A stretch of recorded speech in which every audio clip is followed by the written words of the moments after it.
Hello friend, মেয়ের বায়নায় আবার একটু চাউমিন করতে হচ্ছে স্কুলের জন্য। কি করব, মানে এক এক দিন এক এক রকম টিফিন না হলেও ওদের ভালো লাগে না।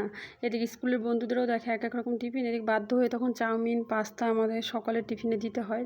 যদিও ছাতুটা খেয়ে যায়, দিয়ে বাধ্য হয়ে তখন কী করি, এই যে গাজর, ক্যাপসিকাম আর পেঁয়াজটা ছোটো ছোটো করে কেটে নিয়েছি, ওইদিকে চাউমিনটাও লবণ হলুদ দিয়ে সেদ্ধ করে নিয়েছি, একটু হালকা সয়াবিন অয়েল দিয়ে মানে ভেজে নিচ্ছি। এগুলোকে না ভাজলে একটা কাঁচা গন্ধ থাকবে, সেটা আবার খেতে চাইবে না।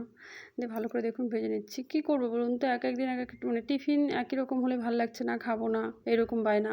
যখন আবার চাউমিনটা দিতেও কেমন লাগে, ডিম ছাড়া চাউমিন দিচ্ছি, যদিও গরমের মধ্যে ওদের প্রবলেম, ডিম থেকে একটা গন্ধ ছাড়বে, ঠান্ডা হয়ে গেলে খেতেও ভালো লাগবে না। ওই জন্য ডিম ছাড়াই করি আমি বেশিরভাগ, যতটা পারি মানে প্লেনভাবে দেওয়ার চেষ্টা করি। ওইদিকে চাউমিনটাকেও জল ঝরিয়ে নিয়ে ওর মধ্যে দিয়ে দিলাম বেশ, এরপরে সব সবজির সঙ্গে সেগুলো ভালো করে মিক্স করে দিব। জানি এটা ইজি রান্না, সবাই রান্না করে, কিন্তু আমি যেভাবে আমার বাচ্চার জন্য করে দিই আমি সেটাই দেখাচ্ছি, ঠিক আছে? কেউ কিছু মনে করবে না। তার জন্য একটু সোয়া সস দিলাম। আমি না সোয়া সস সবসময় দিই না, আজকে একটু দিলাম কালার আসার জন্য, সবসময়টা দিই না। এদিকে সসটা দিই আমি, সসটা যেমন বাচ্চাদের খেতে ভালো লাগে চেষ্টা করি এটা দেওয়ার। ওকে মানে না কম দেওয়ার চেষ্টা করি, কিন্তু দিই। এদিকে ব্যাস আমার এটা চাউমিনটা প্রায় হয়ে গেল।